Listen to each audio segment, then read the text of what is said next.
बहुत समय पहले की बात है, जब जिंदगी की रफ्तार धीमी थी और गांवों में एक अलग ही सुकून भरा माहौल होता था। ऐसे ही एक खूबसूरत कोने में बसा था एक छोटा सा प्यारा गांव, सोनपुर। चारों ओर हरियाली, पास में बहती एक छोटी सी नदी और गांव के लोग सीधे साधे लेकिन बड़े दिल वाले। सोनपुर अपनी सादगी और आपसी मेल जोल के लिए आसपास के इलाकों में मशहूर था। इसी गांव में दो जिगरी दोस्त रहते थे, रामू और श्यामू। उनकी दोस्ती बस यूं समझो जैसे एक जान दो शरीर। बचपन से साथ खेले, साथ बड़े हुए और हर अच्छे बुरे वक्त में एक दूसरे के साथ खड़े रहे। गांव में उनकी दोस्ती की कहानियां हर किसी की जुबान पर थीं। बुजुर्ग अक्सर अपने बच्चों को उनकी मिसाल देकर सच्ची दोस्ती का मतलब समझाया करते थे। रामू बड़ा ही सीधा सादा और मेहनती लड़का था। गांव में छोटा मोटा काम करके अपना और अपने घर का गुजारा करता था। उसके हाथों में हुनर था और दिल में सच्चाई। जो भी कमाता उसी में खुश रहता। उसकी मुस्कान में सच्चाई झलकती थी और उसकी बातें सीधे दिल तक पहुंचती थीं। मेहनत से कमाया हुआ सूखा सादा खाना भी उसे स्वादिष्ट लगता था, क्योंकि उसे पता था कि उसमें उसकी मेहनत और ईमानदारी की खुशबू है। इसके विपरीत श्यामू थोड़ा अलग स्वभाव का था। वह महत्वाकांक्षी था और शीघ्र धनवान बनने के सपने देखता था। इसी कारण वह अक्सर अपने काम के सिलसिले में गांव से बाहर दूर दराज के नगरों और शहरों की यात्रा किया करता था। गांव के भोले भाले लोग यही समझते थे कि श्यामू एक कुशल व्यापारी है, जो एक नगर से सस्ता सामान खरीदकर दूसरे नगर में ऊंचे दामों पर बेचता है, और इसी व्यापार के कारण उसे कई कई दिनों तक अपने घर परिवार और गांव से दूर रहना पड़ता है। उसकी बाहरी चमक दमक और बातों की चतुराई ने गांव वालों के मन में यह धारणा और भी पुख्ता कर दी थी। लेकिन जैसा कि अक्सर होता है, जो दिखाई देता है वह हमेशा सच नहीं होता। सच तो यह था कि श्यामू का व्यापार कोई साधारण व्यापार नहीं था, बल्कि वह एक चोर था। यह एक कड़वा सच था जिसे श्यामू ने बड़ी चतुराई से सबसे छिपा रखा था, यहां तक कि अपने जिगरी दोस्त रामू से भी काफी समय तक। हालांकि श्यामू की एक विशेषता थी कि उसने कभी भी अपने गांव सोनपुर में या उसके आसपास के क्षेत्र में चोरी नहीं की थी। उसके मन में अपने गांव और गांव वालों के प्रति एक अजीब सा सम्मान था, जो उसे ऐसा करने से रोकता था। लेकिन गांव की सीमा से बाहर निकलते ही दूसरे शहरों और नगरों में जाकर वह अपने इस काले धंधे को अंजाम दिया करता था। निडर होकर लोगों के घरों और दुकानों में सेंधमारी करता था। रामू को जब श्यामू की इस सच्चाई का पता चला तो उसे गहरा आघात लगा। उसका मन व्यथित हो उठा।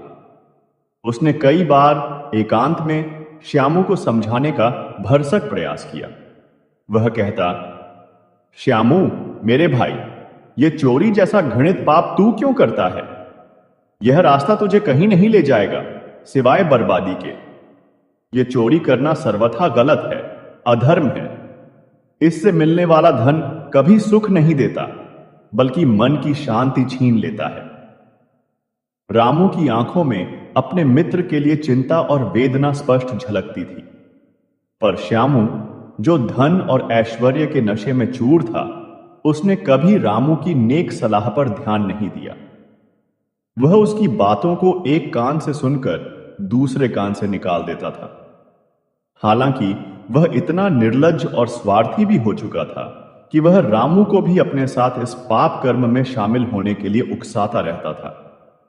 वह कहता, अरे रामू, कब तक यह मेहनत मजदूरी करके घिसता रहेगा? देख, मेरे साथ आ जा।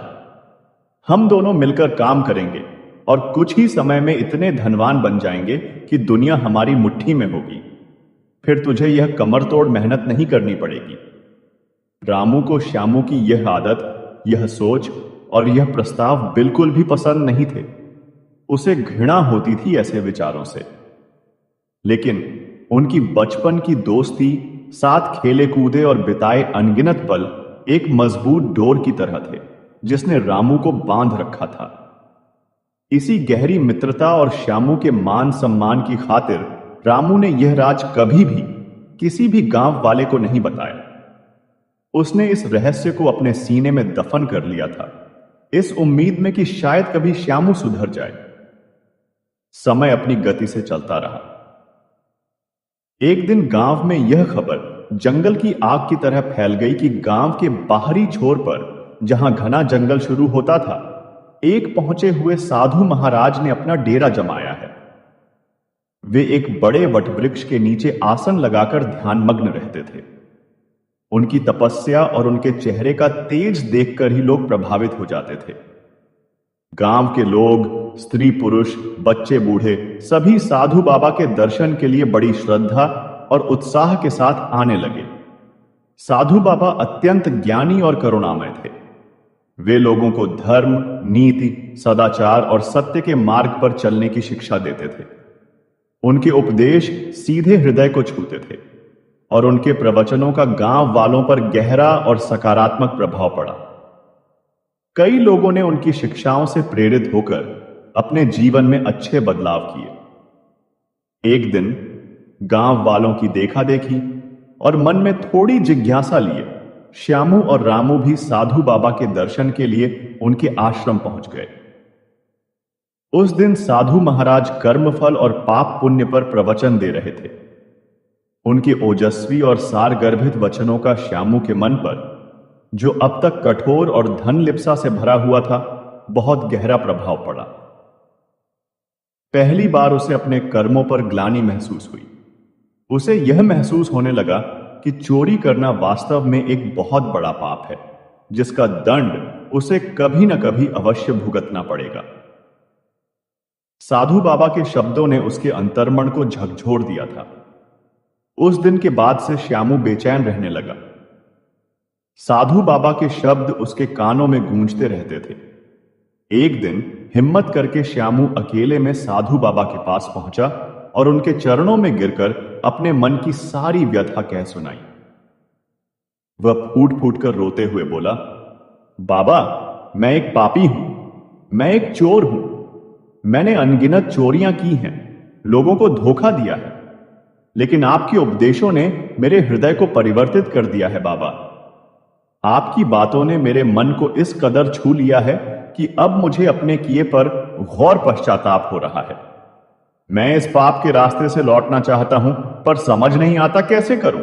साधु बाबा ने श्यामू को बड़े स्नेह से उठाया और शांत स्वर में कहा, पुत्र, यदि मेरे वचन तुम्हारे मन पर इतना गहरा असर कर रहे हैं और तुम सचमुच पश्चाताप की अग्नि में जल रहे हो, तो तुम यह बुरा काम, यह चोरी का मार्ग छोड़ क्यों नहीं देते? जब मन में सुधार की इच्छा जागृत हो जाए तो समझो परमात्मा की कृपा हो गई है।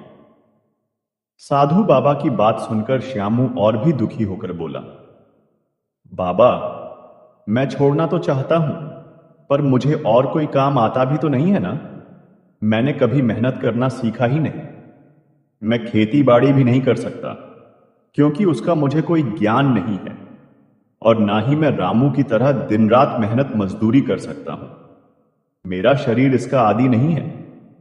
ऐसी स्थिति में मैं चोरी का काम कैसे छोड़ दूं बाबा?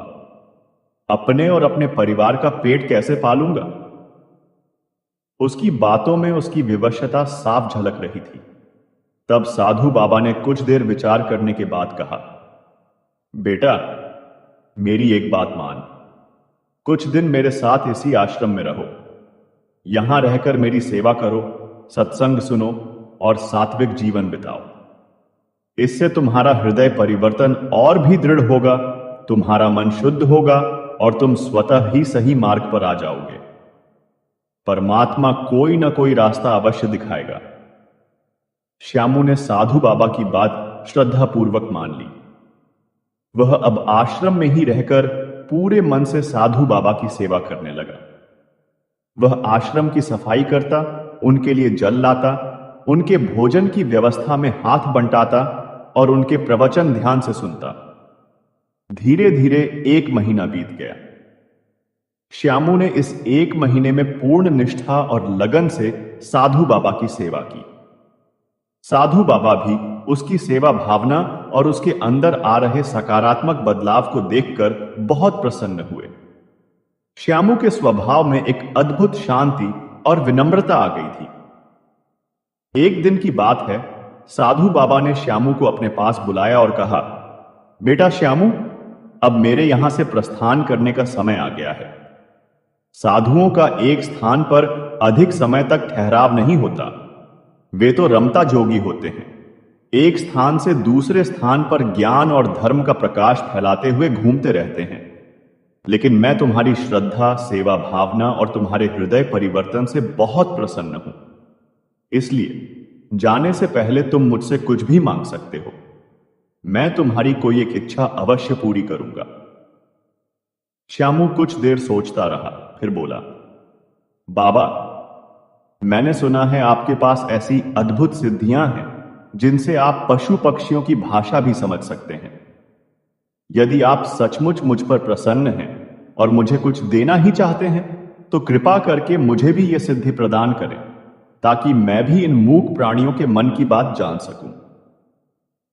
उसकी इस विचित्र मांग को सुनकर साधु बाबा के चेहरे पर हल्की सी मुस्कान तैर गई। साधु बाबा मुस्कुराए और बोले, ठीक है बेटा, तुम्हारी यह इच्छा भी पूरी होगी। आज से तुम पशु पक्षियों की भाषा समझने में सक्षम हो जाओगे। यह मेरा आशीर्वाद है तुम्हारे लिए। और इतना कहकर साधु बाबा ने श्यामू के सिर पर अपना आशीर्वाद भरा हाथ रख दिया। श्यामू को अपने अंदर एक अद्भुत ऊर्जा का संचार महसूस हुआ। श्यामू कृतज्ञता से भर उठा और बोला, बाबा, मैं आपसे एक और विनती करना चाहता हूं। यह मेरी अंतिम याचना है। साधु बाबा ने स्नेहपूर्वक कहा, बोलो बेटा, अब क्या इच्छा है तुम्हारी? संकोच मत करो। श्यामू कुछ झिझकते हुए बोला, बाबा, मैं आपके कहे अनुसार चोरी का काम तो पूरी तरह छोड़ दूंगा, यह मेरा प्रण है। लेकिन मेरे जीवन यापन का क्या होगा, इसकी मुझे चिंता सता रही है। इसलिए मैं चाहता हूं कि आप मुझे साल में केवल एक बार, सिर्फ एक बार चोरी करने की अनुमति दे दें। मैं केवल दीपावली के दिन वर्ष में एक बार अपनी आवश्यकता अनुसार किसी धनी व्यक्ति के यहां से थोड़ी सी चोरी करूंगा और उसके बाद पूरे साल कभी चोरी नहीं करूंगा। इससे मेरा गुजारा भी चल जाएगा और मैं बड़े पाप से भी बचा रहूंगा। श्यामू की यह अनोखी और कुछ हद तक बचकानी बात सुनकर साधु बाबा एक बार फिर मुस्कुराए। वे श्यामू के मन की दुविधा और उसकी व्यावहारिक कठिनाई को समझ रहे थे। वे बोले, ठीक है बेटा, तुम्हारी यह बात भी मैं मान लेता हूं, परंतु मेरी एक बात हमेशा याद रखना। इस सिद्धि का उपयोग सदैव ईमानदारी और नेक नियत से करना।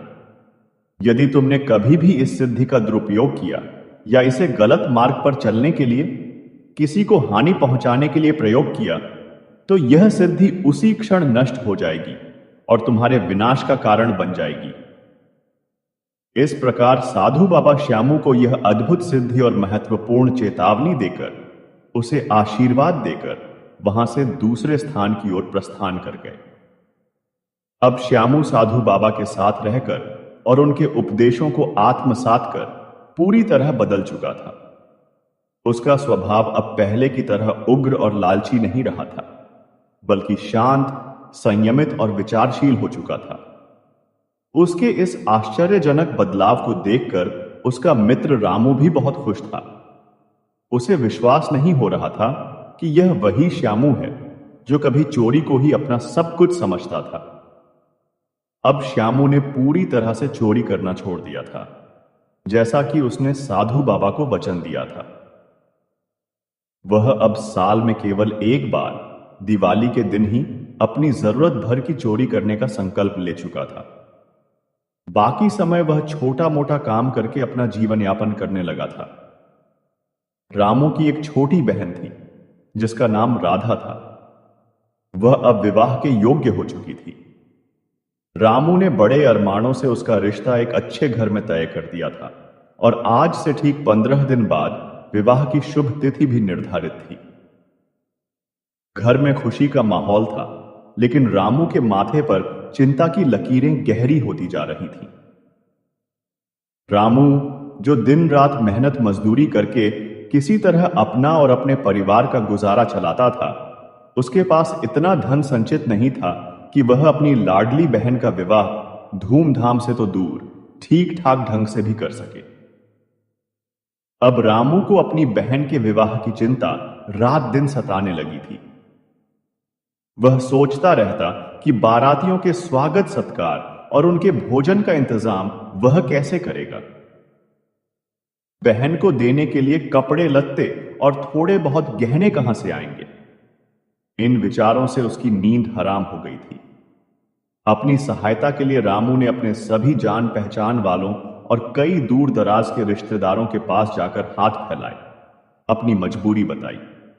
लेकिन किसी ने भी संकट की इस घड़ी में रामू की कोई ठोस मदद नहीं की। सबने कोई ना कोई बहाना बनाकर या झूठी सहानुभूति दिखाकर उसे टाल दिया। दुनिया की रीत देखकर रामू का दिल टूट गया। सभी जगह से निराश और हताश होकर रामू अपने अंतिम सहारे, अपने बचपन के दोस्त श्यामू के पास सहायता मांगने गया। उसकी आंखों में आंसू थे और आवाज में भारीपन। उसने श्यामू के कंधे पर हाथ रखकर कहा, यार श्यामू, अब तो सिर्फ तुम ही मेरी कुछ सहायता कर सकते हो। तुमसे ही मुझे अब आखिरी और बड़ी उम्मीद बची है। तुम तो यार अच्छी तरह जानते हो कि मेरी बहन राधा की शादी तय हो चुकी है और 15 दिन बाद ही बारात दरवाजे पर आने वाली है। मेरे पास बारातियों के स्वागत और उनके खाने पीने का प्रबंध करने के लिए फूटी कौड़ी भी नहीं है। मैंने अपने सभी सगे संबंधियों, नाते रिश्तेदारों से मदद मांगी, सबके आगे गिड़गिड़ाया, लेकिन सबने साफ मना कर दिया या कोई ना कोई बहाना बना दिया। यार, मैं बहुत परेशान हूं। मेरी चिंता हर पल बढ़ती ही जा रही है। मुझे समझ नहीं आ रहा कि मैं क्या करूं। अब तुम कुछ भी करो दोस्त, और मेरी मदद करो।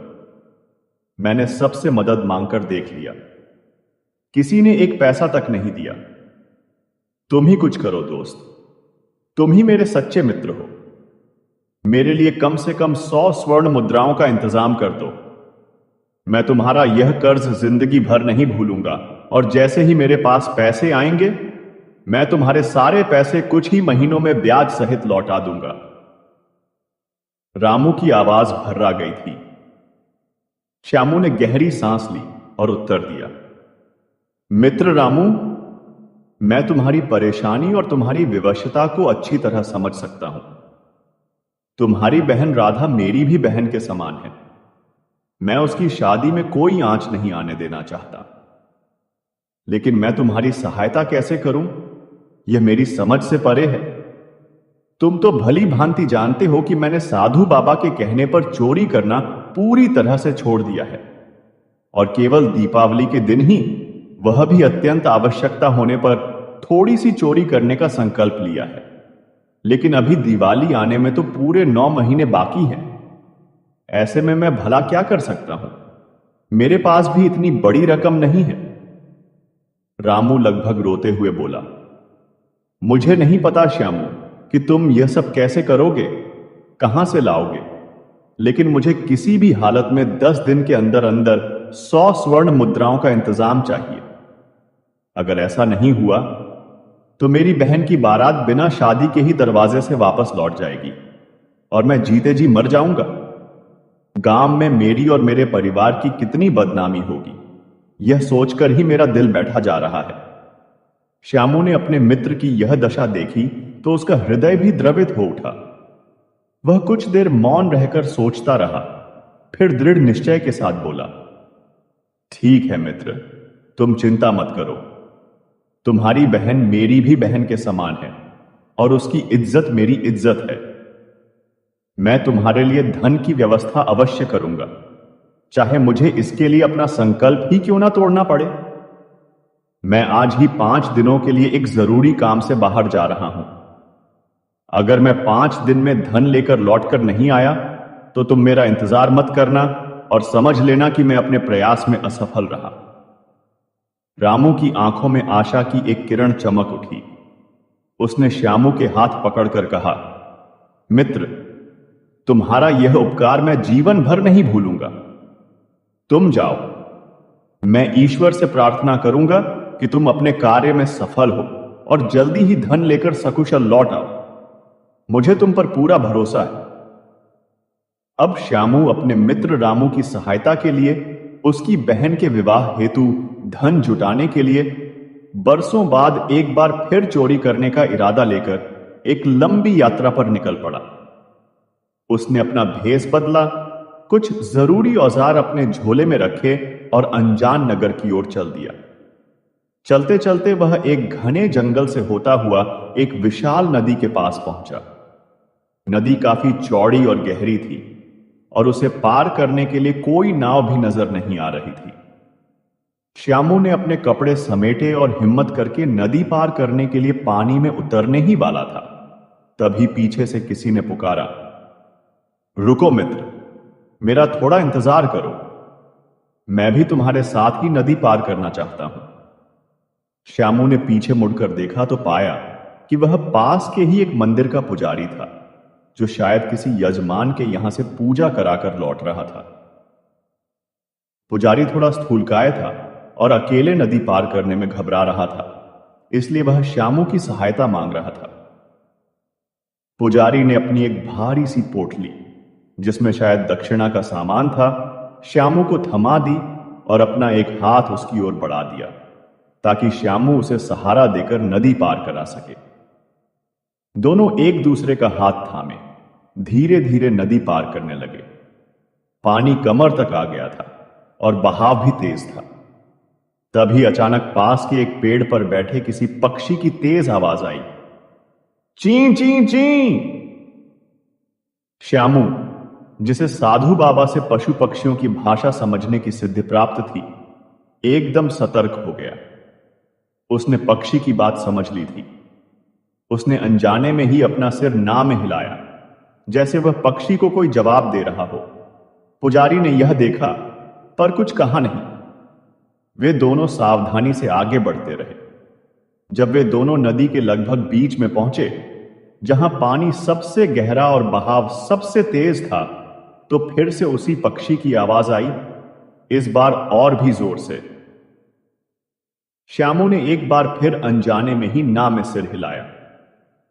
आखिरकार काफी मशक्कत के बाद उन दोनों ने सकुशल नदी पार कर ली।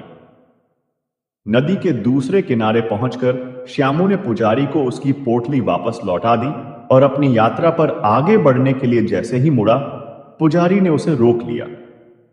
मंदिर का पुजारी यह जानने के लिए बहुत उत्सुक था कि जब वे नदी पार कर रहे थे तो वह पक्षी की आवाज सुनकर श्यामू बार बार अपना सिर ना में क्यों हिला रहा था। उसके मन में जिज्ञासा और थोड़ा संदेह भी उत्पन्न हो गया था। पुजारी ने श्यामू से पूछा, मित्र, मुझे एक बात बताओ, जब हम नदी पार कर रहे थे तब किसी पक्षी की बार बार आवाज आ रही थी। जब भी वह आवाज आती थी तुम अपना सिर ना में क्यों हिला देते थे? आखिर इसका क्या रहस्य है? कहीं कोई अपशकुन तो नहीं था? श्यामू पहले तो टाल मटोल करता रहा। बोला, पुजारी जी, इसमें आपको इस बात से क्या लेना देना? आपने तो नदी पार कर ली, मैंने आपकी सहायता कर दी। अब आप अपने रास्ते जाइए और मुझे मेरे रास्ते पर जाने दीजिए, मुझे देर हो रही है। लेकिन पुजारी वहां से गया नहीं, बल्कि और भी जिद करने लगा।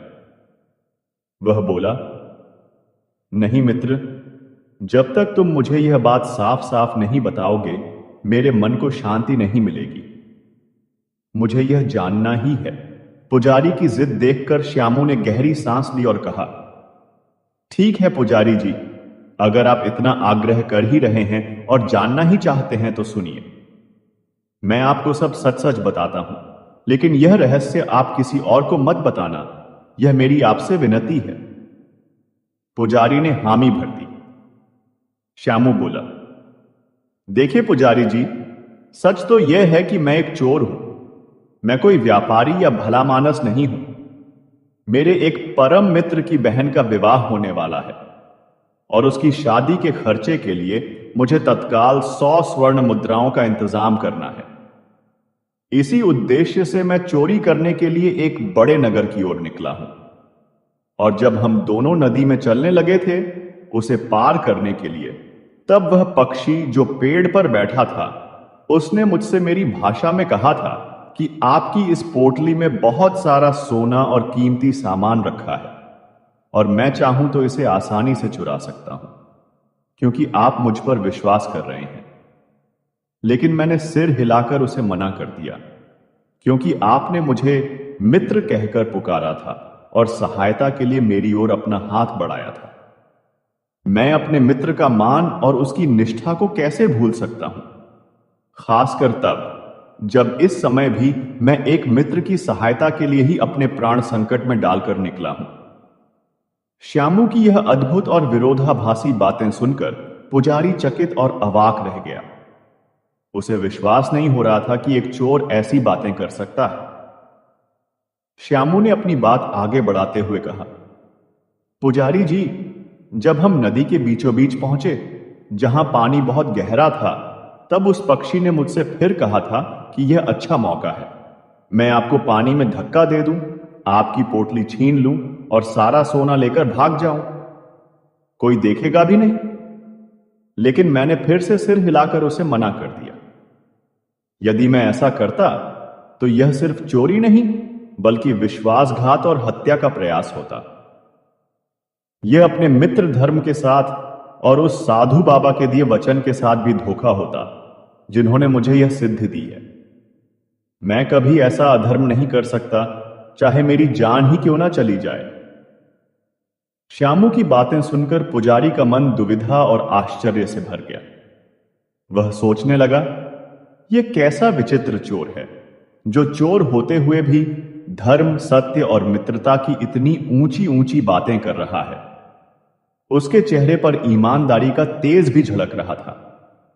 पुजारी ने फिर पूछा, लेकिन तुम एक चोर होकर इतने अच्छे विचार, इतनी नैतिकता और धर्म की बातें कैसे कर सकते हो? यह तो समझ से परे है। श्यामू ने थोड़ी उदासी के साथ बताया, पुजारी जी, मैं जन्म से ऐसा नहीं था। मैं पहले एक बहुत ही शातिर और निर्दयी चोर हुआ करता था, लेकिन कुछ समय पहले मैं 1 महीने तक एक सिद्ध साधु महाराज के आश्रम में रहा था। यह सब उन्हीं के आशीर्वाद, उनके सत्संग और उनकी शिक्षाओं का प्रभाव है पुजारी जी। उन्होंने ही मेरा हृदय परिवर्तन किया है। श्यामू की इन बातों को सुनकर पुजारी निशब्द हो गया।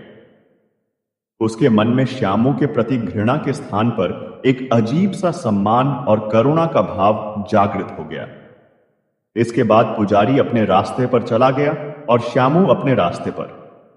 लेकिन पुजारी रास्ते भर श्यामू के बारे में ही सोचता जा रहा था। वह बार बार यही विचार कर रहा था कि एक चोर होकर भी वह इतना ईमानदार, सत्यवादी और धर्मपरायण कैसे हो सकता है। यह तो सचमुच आश्चर्य की बात है। जब पुजारी अपने नगर में पहुंचा तो वह सीधा वहां के राजा के महल में गया। उस दिन संयोग से राजमहल में एक विशाल ब्राह्मण भोज का आयोजन था और पुजारी भी उसमें सम्मिलित होने के लिए ही आया था। भोजन और दक्षिणा के बाद जब उसे अवसर मिला तो वह पुजारी अकेले में राजा से मिला। उसने सोचा कि उस विचित्र चोर के बारे में राजा को अवश्य बताना चाहिए, ताकि राजा या तो उसे पकड़कर दंड दे या शायद उसकी कोई सहायता कर सके। लेकिन यह बात वह राजा को बिल्कुल अकेले में बताना चाहता था, किसी अन्य दरबारी के सामने नहीं। राजा ने पुजारी की गंभीरता को देखकर उसे अपने एकांत कक्ष में बुलवाया। वहां पुजारी ने उस चोर यानी श्यामू की सारी कहानी, नदी पार करने की घटना, पक्षी की बातें और श्यामू के अद्भुत विचार और उसके मित्र की सहायता करने के दृढ़ संकल्प के बारे में विस्तार से राजा को सुनाया। उसने बताया कि किस तरह उसे उस चोर ने नदी पार करने में सहायता की और कैसे उसने सोने से भरी पोटली लौटा दी, जबकि वह चाहता तो उसे आसानी से लूट सकता था। वह राजा बहुत ही न्यायप्रिय, बुद्धिमान और ज्ञानी भी था। उसने पुजारी की पूरी बात बड़े ध्यान से सुनी। राजा ने मन में सोचा, चोरी करना निस्संदेह एक महापाप है और अपराधी को दंड मिलना ही चाहिए। लेकिन इस चोर की कहानी कुछ अजीब है। जिसने भी ऐसा किया है, मैं स्वयं उसकी निष्पक्ष जांच करूंगा और सत्य का पता लगाऊंगा। राजा ने पुजारी से कहा, पुजारी जी, आपकी बातें सुनकर मैं भी आश्चर्यचकित हूं। क्या आप मुझे उस चोर का कोई अता पता बता सकते हैं ताकि मैं उसे खोज सकूं? पुजारी जी ने उत्तर दिया, महाराज, मैं उसका निश्चित ठिकाना तो नहीं जानता, क्योंकि वह भी मेरी तरह परदेसी लग रहा था। बस इतना जानता हूं कि वह इसी नगर की ओर आ रहा था। हां, उसका हुलिया कैसा है, उसने कैसे कपड़े पहने थे और उसकी कद काठी कैसी है, यह मैं आपको विस्तार से बता सकता हूं।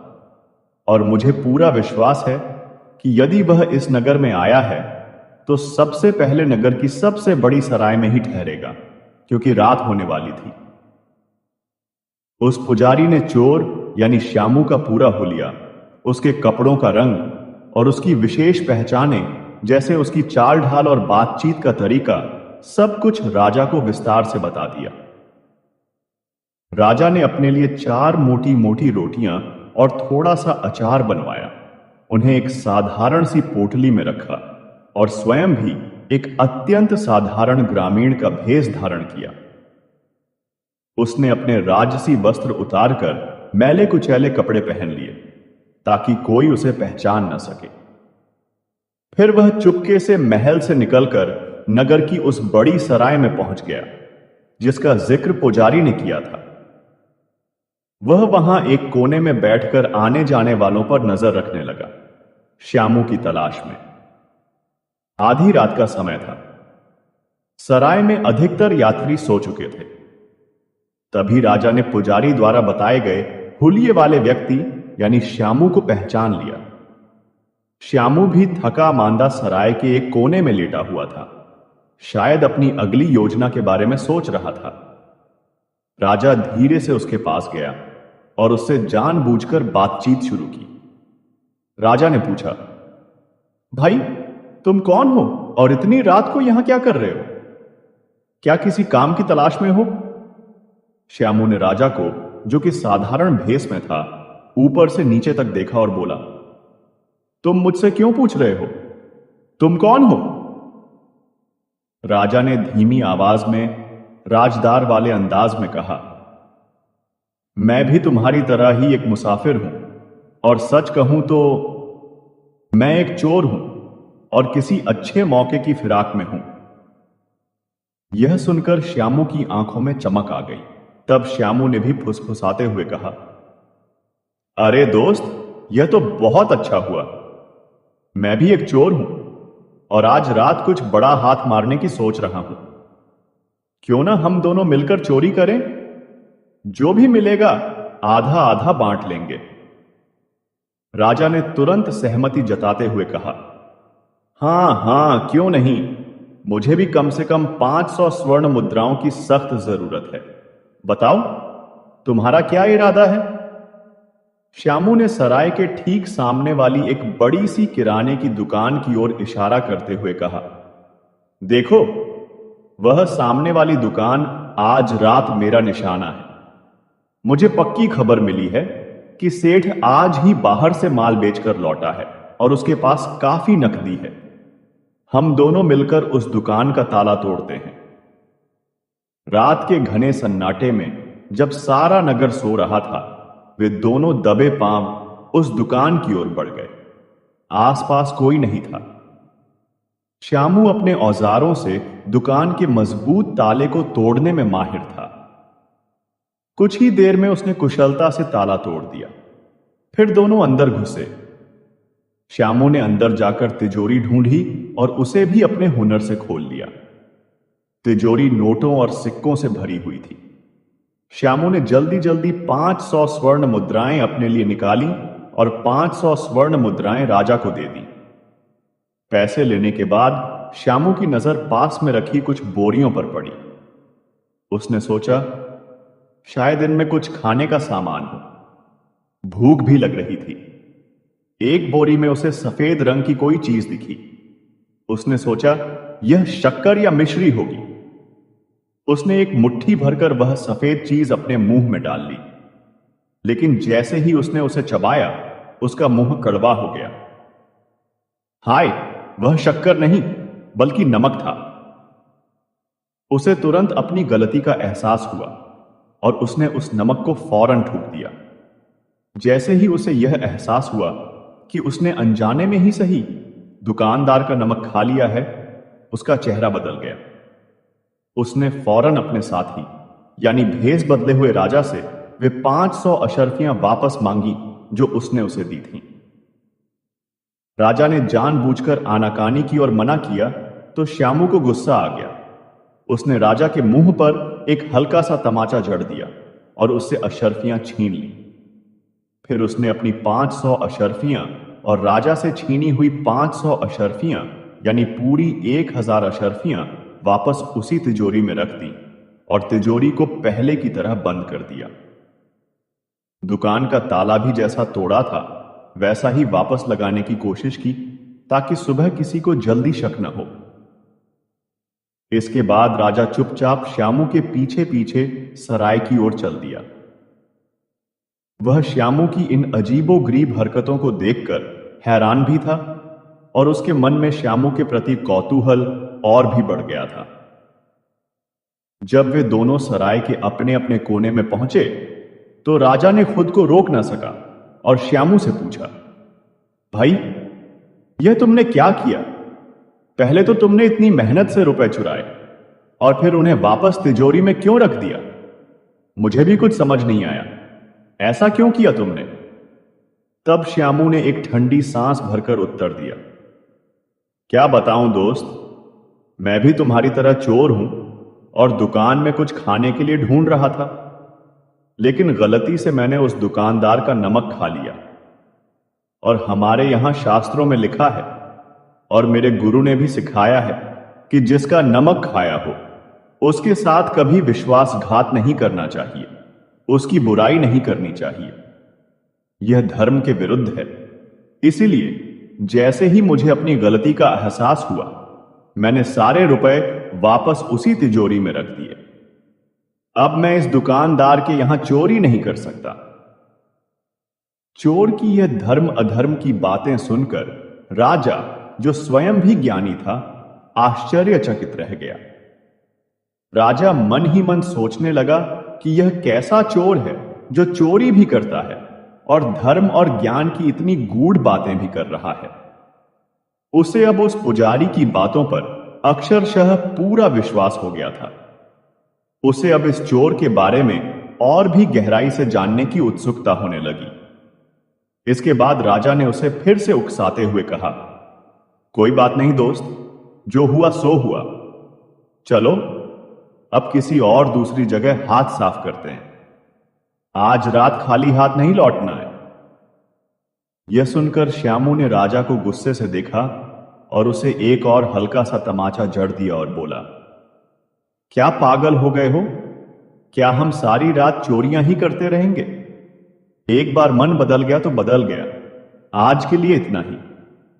अब कल देखेंगे कि कल क्या करना है। हर काम का एक नियम होता है। राजा मन ही मन मुस्कुराया। राजा ने अपनी पोटली से वे 4 रोटियां और अचार निकाला और श्यामू को भी खाने के लिए दिया। दोनों ने मिलकर खाना खाया। फिर राजा ने पूछा, अच्छा, अब यह बताओ, अगर कल रात फिर से चोरी करनी है तो तुम मुझे कहां मिलोगे? मैं तुम्हारा इंतजार करूंगा। श्यामू ने कहा, इसी सराय के पीछे जो पीपल का पुराना पेड़ है, मैं रात के ठीक दूसरे पहर में तुम्हारा इंतजार करूंगा। समय पर पहुंच जाना। उसके बाद राजा यह कहकर कि उसे कुछ काम है, वहां से उठकर चुपचाप अपने महल में लौट आया। लेकिन उस रात राजा को अपने मखमली बिस्तर पर भी नींद नहीं आई।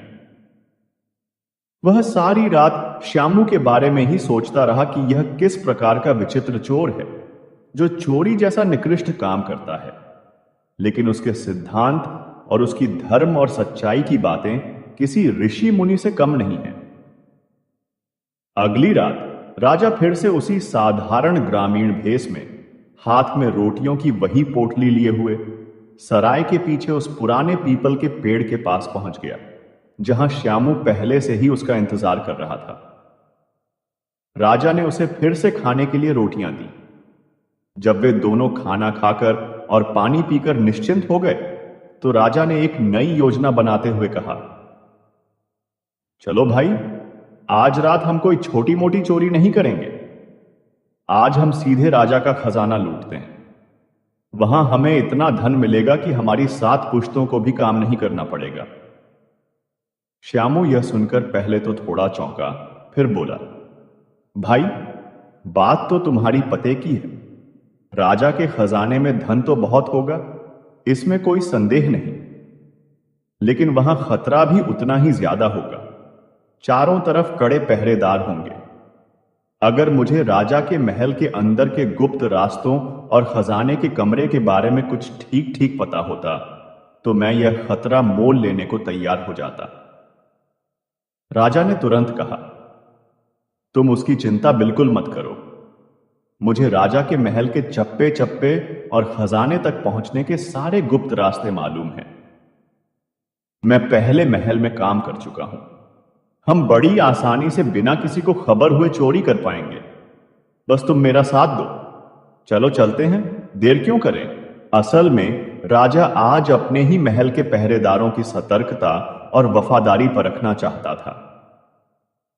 महल के मुख्य 3 द्वारों पर हर समय सशस्त्र पहरेदार तैनात रहते थे और चौथे यानी पिछले गुप्त द्वार पर एक बहुत ही खूंखार और प्रशिक्षित शिकारी कुत्ता बंधा हुआ था जो किसी भी आहट पर चौकन्ना हो जाता था।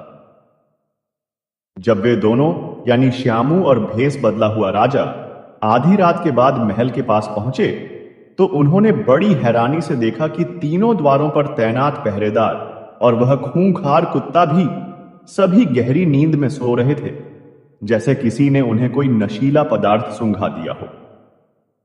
राजा को अपने पहरेदारों की इस लापरवाही पर बहुत क्रोध आया, लेकिन उसने उस समय कुछ कहा नहीं। राजा ने श्यामू को महल के अंदर जाने के गुप्त रास्ते बताए और श्यामू बड़ी चतुराई से उन रास्तों से होता हुआ सीधे खजाने वाले कमरे तक पहुंच गया। राजा ने कहा कि वह बाहर ही रहकर पहरा देगा ताकि कोई आए तो इशारा कर सके। श्यामू खजाने के भारी और सुरक्षित दरवाजे का ताला तोड़ने लगा। तभी पास के किसी झरोखे में बैठे एक छोटे से पक्षी ने अपनी भाषा में कुछ कहा और उसी क्षण वह शिकारी कुत्ता भी नींद से जागकर कूं कूं करने लगा, जैसे किसी खतरे का आभास दे रहा हो। श्यामू, जो पशु पक्षियों की भाषा समझता था, थोड़ा सतर्क हो गया। राजा बाहर ही खड़ा होकर इंतजार कर रहा था। श्यामू अंदर चला गया। श्यामू ने कुछ ही देर में अपनी महारत से तिजोरी का ताला भी तोड़ दिया। तिजोरी सोने चांदी और जवाहरात से खचाखच भरी हुई थी। जैसे ही उसने तिजोरी खोली, फिर से वही पक्षी बोला और कुत्ते ने एक बार फिर कूं कूं की आवाज की, इस बार थोड़ी और जोर से। श्यामू ने जल्दी से 500 अशर्फियां अपने लिए और 500 अशर्फियां अपने साथी यानी राजा के लिए निकाली, लेकिन उस पक्षी और कुत्ते की बार बार की प्रतिक्रिया और उनकी बातचीत सुनकर श्यामू को कुछ संदेह हुआ। उसने ध्यान से उनकी बातें सुनी। वह समझ गया कि कुछ गड़बड़ है। उसने निकाली हुई सारी अशर्फियां तुरंत वापस तिजोरी में रख दी और राजा को आवाज देकर कमरे के भीतर बुला लिया। जब राजा अंदर आया तो उसने देखा कि श्यामू उसके चरणों में गिरा हुआ है। श्यामू हाथ जोड़कर कांपती हुई आवाज में बोला, महाराज, मुझे क्षमा कर दीजिए। मैं एक अज्ञानी और पापी चोर हूं और आप मेरे स्वामी, इस राज्य के न्यायप्रिय राजा हैं। आपने मुझे रंगे हाथों पकड़ लिया है। अब आप जो भी दंड देना चाहें वह मुझे सहर्ष स्वीकार है। मैं उसका पात्र हूं। लेकिन महाराज, मेरी एक अंतिम विनती है। कृपया ये 500 अशर्फियां मेरे उस गरीब मित्र रामू के पास अवश्य भिजवा दीजिए, जिसकी बहन की शादी 15 दिन बाद होनी है। अगर उसे यह धन समय पर नहीं मिला तो उसकी इज्जत मिट्टी में मिल जाएगी। राजा श्यामू की इस हरकत और उसकी बातों से बहुत ही हैरान होकर पूछा, लेकिन मित्र, तुम यह कैसे जान गए कि मैं ही इस राज्य का राजा हूं, जबकि मैंने तो इतना साधारण भेष बना रखा है? श्यामू ने उत्तर दिया, महाराज, जब मैं खजाने का ताला तोड़ रहा था, तब वह छोटा सा पक्षी जो खिड़की पर बैठा है, वह उस सोते हुए कुत्ते से कह रहा था, अरे मूर्ख, देख, खजाने में चोर घुस आया है और तू यहां आराम से सो रहा है। तू ये कैसी वफादारी निभा रहा है अपने मालिक के प्रति? तब उस कुत्ते ने उत्तर दिया, मैं तब भौंकता या शोर मचाता जब कोई सचमुच का चोर होता, परंतु यहां तो स्वयं हमारे अन्नदाता, हमारे महाराज ही अपने किसी गुप्त कार्यवश पधारे हैं। मैं उन पर कैसे भौंक सकता हूं? पहले तो मुझे उन दोनों की इन बातों पर विश्वास नहीं हुआ महाराज। मैंने सोचा शायद यह मेरा वहम है। लेकिन जब यही संवाद, यही बातचीत बार बार दोहराई जाने लगी और कुत्ते ने हर बार यही कहा कि आप स्वयं राजा हैं, तो मैं समझ गया कि आप ही राजा हैं और मुझे परखने के लिए यह सब नाटक कर रहे हैं। श्यामू ने एक गहरी सांस लेते हुए फिर से विनती की, महाराज, कृपया मेरी प्रार्थना स्वीकार करें और ये 500 अशर्फियां मेरे मित्र रामू के पास शीघ्र भिजवा दीजिए। वह मेरी व्यग्रता से प्रतीक्षा कर रहा होगा, क्योंकि मैंने उससे वादा किया था कि मैं 5 दिनों के भीतर उसके लिए धन लेकर वापस अवश्य आऊंगा। मेरे लिए आप जो भी सजा तय करेंगे, मुझे वह बिना किसी शिकायत के मंजूर होगी। अगली सुबह राजा ने अपना भव्य दरबार लगाया। सभी मंत्री, दरबारी और राज्य के गणमान्य नागरिक उपस्थित थे। राजा ने श्यामू को भी दरबार में सम्मानपूर्वक बुलवाया और सभी दरबारियों को श्यामू चोर की वह अद्भुत और शिक्षाप्रद पूरी कहानी, जो पिछली 2 रातों में घटी थी, विस्तार से सुनाई। श्यामू सिर झुकाए चुपचाप खड़ा था। राजा ने श्यामू से पूछा, भाई श्यामू, यह मेरे लिए और सभी उपस्थित जनों के लिए बड़े आश्चर्य की बात है कि एक तरफ तो तुम चोरी जैसा निंदनीय कार्य करते हो और दूसरी तरफ तुम धर्म, ज्ञान, नीति और मित्रता की इतनी ऊंची ऊंची और आदर्श बातें करते हो। यह कैसे संभव है कि एक चोर के अंदर इतने सारे सद्गुण, इतनी नैतिकता और इतनी ईमानदारी भी हो सकती है? जिस दुकानदार का तुमने अनजाने में नमक खा लिया, वहां तुमने धन पाकर भी चोरी नहीं की। जिस ब्राह्मण पुजारी को तुमने नदी पार करवाई, उसे तुमने मित्र कहा, इसीलिए तुमने उसका धन नहीं चुराया, जबकि तुम आसानी से लूट सकते थे। और मेरे साथ भी जब तुम्हें पता चला कि मैं राजा हूं, तो तुमने तुरंत आत्मसमर्पण कर दिया और अपने मित्र के लिए धन की याचना की। आखिर यह सब क्या रहस्य है? एक चोर के भीतर ऐसे नेक और पवित्र विचार कैसे आ सकते हैं? तब श्यामू ने हाथ जोड़कर विनम्रता पूर्वक उत्तर दिया, महाराज, मैं जन्मजात ऐसा नहीं था। यह सब ज्ञान और धर्म की बातें मुझे एक सिद्ध साधु महाराज ने सिखाई थी, जिनके आश्रम में मैंने कुछ समय व्यतीत किया था। उन्हीं की कृपा और आशीर्वाद से मेरा हृदय परिवर्तन हुआ। उन्होंने ही मुझे प्रसन्न होकर पशु पक्षियों की भाषा समझने का यह अद्भुत आशीर्वाद भी दिया था। असल में पहले मैं एक बहुत ही शातिर, निर्दयी और कुख्यात चोर था और आए दिन बड़ी बड़ी चोरियां करता रहता था। मुझे किसी का डर नहीं था, न ही किसी प्रकार की ग्लानि।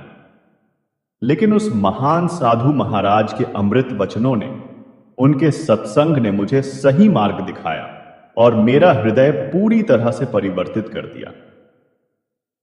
अब मैं केवल दिवाली के दिन ही वह भी किसी बड़े भंडार या सेठ के यहां से सिर्फ अपनी साल भर की आवश्यकता जितना ही सामान या धन उठाता हूं, जिसकी अनुमति मुझे स्वयं साधु महाराज ने विशेष परिस्थितियों में दी थी। परंतु इस बार मैंने अपना वह संकल्प भी तोड़ दिया, क्योंकि मैं अपने परम मित्र रामू की सहायता करना चाहता था। यदि कल तक उसके पास 500 स्वर्ण मुद्राएं नहीं पहुंची, तो उसकी बहन की बारात दरवाजे से लौट जाएगी और वह बेचारा जीवन भर इस अपमान और कलंक के साथ जीने के लिए मजबूर हो जाएगा। इसलिए महाराज, मेरी आपसे पुनः करबद्ध प्रार्थना है कि कृपा करके ये 500 अशर्फियां यथाशीघ्र मेरे मित्र रामू के पास सोनपुर गांव में भिजवा दीजिए। वह बहुत व्यग्रता से मेरी प्रतीक्षा कर रहा होगा। राजा श्यामू की इन बातों, उसकी सत्यनिष्ठा और मित्र के प्रति उसके समर्पण को देखकर अत्यंत प्रभावित हुआ। राजा ने कहा, ठीक है श्यामू, तुम्हारी ईमानदारी और मित्रता की भावना प्रशंसनीय है। मैं अभी एक दूत भेजकर तुम्हारे मित्र रामू के पास 500 स्वर्ण मुद्राएं और साथ में विवाह के लिए कुछ उपहार भी भिजवाता हूं। राजा ने उसी समय अपने एक विश्वसनीय सेवक को बुलवाया और उसे 500 स्वर्ण मुद्राएं, कुछ वस्त्र और आभूषण देकर श्यामू के मित्र रामू के पास सोनपुर गांव भेजा। राजा के भेजे हुए दूत ने सोनपुर पहुंचकर रामू को सारी बात बताई कि कैसे उसके मित्र श्यामू को महल में चोरी करते हुए पकड़ा गया है, लेकिन राजा उसकी मित्रता और ईमानदारी से प्रभावित है। दूत ने यह भी कहा कि राजा ने तुम्हारी बहन की शादी के लिए ये 500 अशर्फियां और कुछ उपहार भेजे हैं, इन्हें स्वीकार करो। रामू यह सुनकर पहले तो स्तब्ध रह गया, फिर उसे श्यामू पर गर्व भी हुआ और चिंता भी। उसने अशर्फियां लेने से इनकार कर दिया और दूत से कहा, कृपया महाराज से कहना कि मैंने यह धन अपने मित्र श्यामू से मांगा था और मैं यह उसी के हाथों से लूंगा, या फिर जब वह कहेगा तभी लूंगा। किसी और के हाथ से या राजकोष से मैं यह भिक्षा स्वीकार नहीं कर सकता। मेरा मित्र चोर हो सकता है, लेकिन वह झूठा या विश्वासघाती नहीं है। दूत निराश होकर महल में लौट आया और उसने राजा को रामू की सारी बात जस की तस बता दी। राजा तो पहले से ही श्यामू की ईमानदारी, उसके नेक विचारों और उसकी अद्भुत सिद्धि से प्रभावित था। अब रामू और श्यामू की यह अटूट और आदर्श मित्रता देखकर वह और भी अधिक प्रभावित और प्रसन्न हो गया। राजा ने श्यामू से कहा, श्यामू, तुम्हारे मित्र रामू ने भी तुम्हारी ही तरह अपनी मित्रता का मान रखा है। उसने मेरे द्वारा भेजी गई सहायता लेने से इनकार कर दिया है। उसका कहना है कि वह यह धन तुम्हारे ही हाथों से लेगा। इसलिए श्यामू, मैं अब स्वयं तुम्हारे साथ तुम्हारे गांव सोनपुर चलूंगा और तुम्हारे मित्र रामू को यह धन दूंगा, ताकि वह अपनी बहन का विवाह अच्छे से और धूमधाम से कर सके। तुम्हारी और रामू की मित्रता सचमुच अनुकरणीय है। फिर राजा श्यामू को अपने साथ लेकर लाभ लश्कर सहित श्यामू के गांव सोनपुर पहुंचा। गांव वाले राजा को अपने बीच पाकर हैरान और खुश थे। राजा ने रामू को बुलवाया और उसे न केवल 500 स्वर्ण मुद्राएं दी, बल्कि इतना अधिक धन और उपहार दिए कि उसकी बहन राधा का विवाह बहुत ही अच्छे और भव्य तरीके से संपन्न हो गया। पूरे गांव में कई दिनों तक उत्सव का माहौल रहा। रामू और उसका परिवार राजा और श्यामू के प्रति कृतज्ञता से भर उठे। इस घटना के बाद राजा श्यामू को अपने साथ वापस राजमहल में लेकर आ गया। राजा ने भरे दरबार में श्यामू की प्रशंसा करते हुए कहा, श्यामू, बेशक तुम अतीत में एक चोर थे और तुमने कई गलत कार्य किए होंगे, लेकिन तुम्हारे अंदर जो गुण, जो नैतिकता, जो ईमानदारी और जो मित्रता की भावना मैंने देखी है, वह आजकल के अच्छे और तथाकथित सभ्य व्यक्तियों में भी दुर्लभ है। मेरे विचार से अगर तुम्हें आजीविका का कोई उचित और सम्मानजनक साधन मिल जाए, तो तुम चोरी जैसा कार्य फिर कभी नहीं करोगे। इसका मुझे पूर्ण विश्वास है। इसलिए मैं चाहता हूं कि आज से तुम मेरे दरबार में एक महत्वपूर्ण पद पर नौकरी करो। तुम जैसे ज्ञानी, गुणवान, अनुभवी और पशु पक्षियों की भाषा समझने वाले व्यक्ति की मेरे दरबार में और मेरे राज्य को बहुत ज्यादा आवश्यकता है। राजा की यह अप्रत्याशित बात सुनकर श्यामू की आंखों में खुशी के आंसू आ गए। उसने राजा का हृदय से धन्यवाद किया और राजा के दरबार में नौकरी करना स्वीकार कर लिया। राजा भी अब बहुत खुश था, क्योंकि श्यामू के रूप में उसे एक अनमोल रतन, एक सच्चा सलाहकार और एक वफादार सेवक मिल गया था। अब श्यामू समय समय पर राजा को महत्वपूर्ण राजकीय मामलों में अपनी बुद्धिमत्तापूर्ण सलाह दिया करता और अपनी सिद्धि का प्रयोग करके राज्य की भलाई के लिए गुप्त सूचनाएं भी एकत्रित करता। इस तरह से एक साधारण चोर से वह अपनी नेकी, ईमानदारी और साधु बाबा के आशीर्वाद से राजा का विश्वास पात्र और सम्मानित दरबारी बन चुका था। उसकी कहानी दूर दूर तक लोगों के लिए प्रेरणा का स्रोत बन गई। दोस्तों, श्यामू और रामू की यह अद्भुत और शिक्षाप्रद कहानी सुनने के बाद हमारा मन स्वतः ही श्रीमद् भगवद गीता के उन गहन और शाश्वत संदेशों की ओर आकर्षित होता है, जो आज भी हजारों वर्षों के बाद भी हमारे जीवन को दिशा दिखाने में उतने ही प्रासंगिक हैं। यह कथा अपने विभिन्न पात्रों और घटनाओं के माध्यम से गीता के अनेक महत्वपूर्ण सिद्धांतों को सहज रूप से हमारे सामने प्रस्तुत करती है। आइए हम इस कहानी को गीता के ज्ञान के आलोक में और भी विस्तार से समझने का प्रयास करें।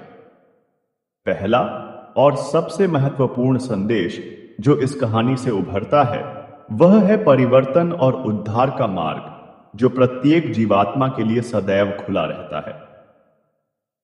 गीता के अध्याय 9 श्लोक 30 में भगवान श्री कृष्ण अर्जुन से कहते हैं, अपि चेत्सु दुराचारो भजते मामनन्य भाग साधुरेव स मंतव्य सम्यक व्यवस्थितो ही सह। इसका अर्थ है कि यदि कोई अत्यंत दुराचारी व्यक्ति भी, जिसने अपने जीवन में अनेक पाप कर्म किए हों, यदि वह अनन्य भक्ति भाव से पूर्ण समर्पण के साथ मेरा भजन करता है, मेरी शरण में आता है, तो उसे साधु ही मानना चाहिए, क्योंकि उसने निश्चय ही सही मार्ग, परमार्थ का मार्ग अपना लिया है और उसका संकल्प दृढ़ है। श्यामू का जीवन इस श्लोक का एक जीवंत उदाहरण प्रस्तुत करता है। वह अपने जीवन के प्रारंभिक काल में एक कुख्यात चोर था, जो दूसरों की संपत्ति हड़पकर अपना जीवन यापन करता था। उसका जीवन अंधकारमय और पापपूर्ण था, परंतु जब उसके जीवन में साधु महाराज का आगमन हुआ, जब उसे सत्संग का सुअवसर मिला, तो उनके पवित्र वचनों ने, उनके दिव्य उपदेशों ने श्यामू के कठोर हृदय को भी द्रवित कर दिया। उसके अंतर्मन में पश्चाताप की अग्नि प्रज्वलित हुई। उसने चोरी का निंदनीय मार्ग छोड़ने का दृढ़ संकल्प लिया। यह परिवर्तन एकाएक नहीं आया, बल्कि धीरे धीरे साधु महाराज की सेवा, उनके सत्संग और स्वयं के आत्मनिरीक्षण के माध्यम से आया। साधु बाबा ने भी उसे तुरंत पूर्ण साधु बनने का दबाव नहीं डाला, बल्कि उसकी व्यावहारिक कठिनाइयों को समझते हुए उसे वर्ष में एक बार चोरी की अनुमति भी दी, जो यह दर्शाता है कि परिवर्तन की प्रक्रिया क्रमिक हो सकती है। गीता का यह आश्वासन कि सच्चे पश्चाताप और सही दिशा में किए गए निरंतर प्रयास से व्यक्ति का उद्धार निश्चित है, श्यामू के जीवन में अक्षरशः सत्य सिद्ध होता है। उसका चोर से एक सम्मानित दरबारी बनने तक का सफर इसी उद्धार के मार्ग का प्रतीक है। दूसरा महत्वपूर्ण सिद्धांत जो इस कहानी में प्रतिबिंबित होता है, वह है कर्म का महत्व और निष्काम कर्म की भावना। गीता के अध्याय 2 श्लोक 47 में भगवान कहते हैं, कर्मण्येवाधिकारस्ते मा फलेषु कदाचन मां कर्म फलहेतुर्भूर्मा ते संगोस्त्व कर्मणि। अर्थात, हे अर्जुन, तेरा कर्म करने में ही अधिकार है, उसके फलों में कभी नहीं। इसलिए तू कर्मों के फल का हेतु मत बन और तेरी अकर्मण्यता में भी आसक्ति न हो। जब श्यामू ने अपने परम मित्र रामू की बहन के विवाह में आने वाली आर्थिक बाधा को दूर करने के लिए साधु बाबा को दिए गए अपने वचन कि वह केवल दीपावली पर ही चोरी करेगा को तोड़ने का कठिन निर्णय लिया, तो उसका उद्देश्य पूर्णतः निस्वार्थ था। उसके मन में केवल अपने मित्र की सहायता करने, उसकी इज्जत बचाने की भावना थी, न कि स्वयं के लिए धन संग्रह करने का कोई स्वार्थपूर्ण विचार। उसने उस समय परिणाम की बहुत अधिक चिंता नहीं की कि वह पकड़ा जाएगा या उसे दंड मिलेगा, बल्कि उसने मित्र धर्म को सर्वोपरि मानते हुए कर्म करने का निश्चय किया। यह सच है कि उसका प्रारंभिक कर्म यानी चोरी करने का विचार सामाजिक और नैतिक दृष्टि से गलत था, परंतु उसके पीछे की भावना, उसकी नीयत पवित्र थी। और बाद में उसके द्वारा दिखाए गए नैतिक आचरण, जैसे कि दुकानदार का नमक खा लेने पर चोरी का सारा माल वापस तिजोरी में रख देना, या राजा के सामने अपनी सच्चाई को साहसपूर्वक स्वीकार कर लेना, उसके बदलते हुए कर्म पथ और उसके अंदर जागृत हो रही नैतिकता को स्पष्ट रूप से दर्शाते हैं। वह धीरे धीरे निष्काम कर्म की भावना की ओर अग्रसर हो रहा था, जहां कर्म फल की आसक्ति के बिना केवल कर्तव्य पालन के लिए किया जाता है। तीसरा, अहम बिंदु है सत्संग और गुरु की कृपा का असीम प्रभाव। गीता में अनेक स्थानों पर सत्संगति और गुरु के मार्गदर्शन के महत्व पर अत्यधिक बल दिया गया है। अध्याय 4 श्लोक 34 में भगवान कहते हैं, तद्विद्धि प्रणिपातेन परिप्रश्नेन सेवया उपदेक्ष्यन्ति ते ज्ञानन ज्ञानिनस्तत्वदर्शिना। इसका भावार्थ है कि उस परम तत्व ज्ञान को तुम तत्वदर्शी ज्ञानियों के पास जाकर समझो। उनको भली भांति दंडवत प्रणाम करने से, उनकी निष्कपट सेवा करने से और सरलता पूर्वक प्रश्न करने से वे परमात्म तत्व को भली भांति जानने वाले ज्ञानी महात्मा तुम्हें उस तत्व ज्ञान का उपदेश करेंगे। श्यामू का जीवन इस श्लोक की सार्थकता को सिद्ध करता है। उसका 1 महीने तक साधु महाराज के आश्रम में रहना, तन मन धन से उनकी सेवा करना, उनके मुख से निःसृत अमृतमय उपदेशों को पूरी श्रद्धा और एकाग्रता के साथ सुनना ही उसके जीवन में उस महान क्रांति, उस हृदय परिवर्तन का मूल कारण बना। सत्संग ने उसके मन में वर्षों से जमे हुए पाप और अज्ञान के मैल को धीरे धीरे धोना शुरू किया और उसे सत्य, धर्म और सदाचार का मार्ग दिखाया। इतना ही नहीं, पशु पक्षियों की भाषा समझने की वह अद्भुत सिद्धि भी उसे साधु बाबा की अहेतुकी कृपा और अपनी निस्वार्थ सेवा तथा अटूट श्रद्धा के फलस्वरूप ही प्राप्त हुई थी। यह सिद्धि उसके जीवन में कई बार मार्गदर्शक भी बनी। यह घटना गुरु शिष्य परंपरा और गुरु कृपा की महिमा को उजागर करती है। चौथा महत्वपूर्ण पहलू है धर्म और अंतरात्मा की आवाज का अनुसरण। जब श्यामू ने अनजाने में ही सही उस किराने के दुकानदार का नमक खा लिया, तो उसके मन में तुरंत यह विचार कौंधा कि जिसका नमक खाया है उसके साथ विश्वासघात करना अधर्म है। उसका अंतर्मन, जो साधु महाराज के उपदेशों से परिष्कृत हो चुका था, उसे धिक्कारने लगा। उसने तुरंत चोरी किए हुए सारे स्वर्ण मुद्राओं को वापस तिजोरी में रख दिया। भले ही उसका साथी, भेष बदला हुआ राजा, उसे ऐसा करने से रोक रहा था। यह उसके अंदर धर्म के प्रति जागृत हुई गहरी चेतना का प्रत्यक्ष प्रमाण था। गीता हमें अपने स्वधर्म, अपने निर्धारित कर्तव्यों का पालन करने की प्रेरणा देती है, चाहे परिस्थितियां कितनी भी विपरीत और कठिन क्यों न हो। श्यामू के मन में यह निरंतर द्वंद्व चलता रहा कि एक ओर चोरी करना महापाप है और दूसरी ओर अपने मित्र की सहायता करना भी उसका परम कर्तव्य है। यह स्थिति एक प्रकार से धर्म संकट की स्थिति को दर्शाती है, जैसा कि अर्जुन के समक्ष कुरुक्षेत्र में उत्पन्न हुआ था। अंततः उसने अपने मित्र की सहायता करने का मार्ग चुना। जो उस समय उसका तात्कालिक धर्म था। लेकिन जब भी उसे अपनी अंतरात्मा, जो साधु बाबा के पवित्र उपदेशों से प्रभावित और जागृत हो चुकी थी, ने किसी गलत कार्य को करने से रोका, तो वह तत्काल रुका। यह दर्शाता है कि सच्ची शिक्षा और सत्संग हमारी अंतरात्मा को इतना प्रबल बना देते हैं कि वह हमें अधर्म के मार्ग पर जाने से रोकती है। पांचवां और अंतिम परंतु अत्यंत महत्वपूर्ण संदेश है ईश्वर की सर्वव्यापकता, उनकी न्यायप्रियता और कर्मफल का सिद्धांत। राजा का श्यामू की विभिन्न प्रकार से परीक्षा लेना, उसके चरित्र के विभिन्न पहलुओं को परखना और अंत में उसे दंडित करने के बजाय उसे पुरस्कृत करना, उसे अपने दरबार में एक सम्मानित पद प्रदान करना। यह घटना इस बात को दर्शाती है कि सच्चे, ईमानदार और नेक नियत वाले व्यक्ति को समाज में देर सवेर न्याय और सम्मान अवश्य प्राप्त होता है।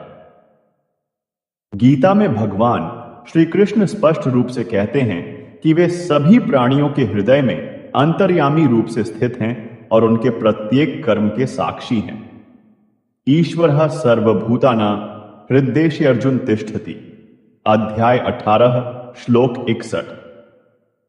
श्यामू की आंतरिक ईमानदारी, उसके मित्र के प्रति उसका निस्वार्थ प्रेम और उसके द्वारा प्रदर्शित नैतिकता को अंततः न्यायप्रिय राजा ने पहचाना और उसे उसका उचित प्रतिफल दिया। यह एक प्रकार से ईश्वरीय न्याय का ही लौकिक धरातल पर प्रकटीकरण है। कहानी यह भी दर्शाती है कि अच्छे कर्मों का फल अच्छा और बुरे कर्मों का फल बुरा अवश्य मिलता है, भले ही उसमें कुछ समय लग जाए। श्यामू ने जब चोरी का मार्ग त्यागा और नेकी का मार्ग अपनाया, तो उसका जीवन भी सम्मान और सुख की ओर अग्रसर हुआ। इसके अतिरिक्त रामू का चरित्र भी गीता के सिद्धांतों का पालन करता हुआ प्रतीत होता है। उसका अपनी मेहनत की कमाई पर विश्वास, उसकी संतोष वृत्ति और अंत में राजा द्वारा भेजी गई सहायता को यह कहकर अस्वीकार करना कि वह धन अपने मित्र श्यामू के हाथों से ही लेगा, उसकी निष्ठा और स्वाभिमान को दर्शाता है। यह अपरिग्रह, आवश्यकता से अधिक संग्रह न करना और सत्य के प्रति निष्ठा के गीता के सिद्धांतों के अनुरूप है। रामू और श्यामू की अटूट मित्रता भी एक आदर्श प्रस्तुत करती है, जो निस्वार्थ प्रेम और एक दूसरे के प्रति समर्पण पर आधारित थी। पशु पक्षियों की भाषा समझने की सिद्धि का श्यामू द्वारा सदुपयोग करना भी एक महत्वपूर्ण नैतिक पहलू है। साधु बाबा ने उसे चेतावनी दी थी कि इस सिद्धि का दुरुपयोग करने पर यह नष्ट हो जाएगी। श्यामू ने पुजारी को लूटने का अवसर मिलने पर भी ऐसा नहीं किया और कुत्ते तथा पक्षी की बातचीत सुनकर राजा की पहचान कर ली। यह दर्शाता है कि उसने अपनी शक्तियों का प्रयोग विवेकपूर्ण और नैतिक तरीके से किया। इस प्रकार श्यामू और रामू की यह मनोरंजक और मार्मिक कहानी केवल एक लोककथा मात्र नहीं है, बल्कि यह जीवन के गूढ़ रहस्यों और नैतिक मूल्यों का एक खजाना है, जो श्रीमद्भगवद्गीता के शाश्वत ज्ञान से ओतप्रोत है। यह हमें सिखाती है कि कोई भी व्यक्ति कितना भी पतित और अधर्मी क्यों न हो, यदि वह सच्चे हृदय से सन्मार्ग पर चलने का संकल्प करे, अच्छे और ज्ञानी पुरुषों का संग करे, अपने कर्मों के प्रति निरंतर सचेत और जागरूक रहे और अपनी अंतरात्मा की आवाज को सुने, तो उसका जीवन भी निश्चित रूप से बदल सकता है। वह न केवल स्वयं का उद्धार कर सकता है, बल्कि समाज में सम्मान, प्रतिष्ठा और प्रेम का पात्र भी बन सकता है। गीता का ज्ञान हमें यही कालातीत प्रेरणा देता है कि हम जीवन की चुनौतियों से घबराए बिना निराशा को त्याग कर अपने निर्धारित कर्तव्यों का निष्काम भाव से पालन करते हुए ईश्वर पर अटूट श्रद्धा और विश्वास रखकर निरंतर आत्म सुधार के मार्ग पर आगे बढ़ते रहें। यही मानव जीवन की सार्थकता है। राधे राधे। जय श्री कृष्ण। दोस्तों, अगर आपको यह कहानी पसंद आई हो तो प्लीज हमारे चैनल को सब्सक्राइब करें वीडियो को लाइक करें और शेयर करें। राधे राधे।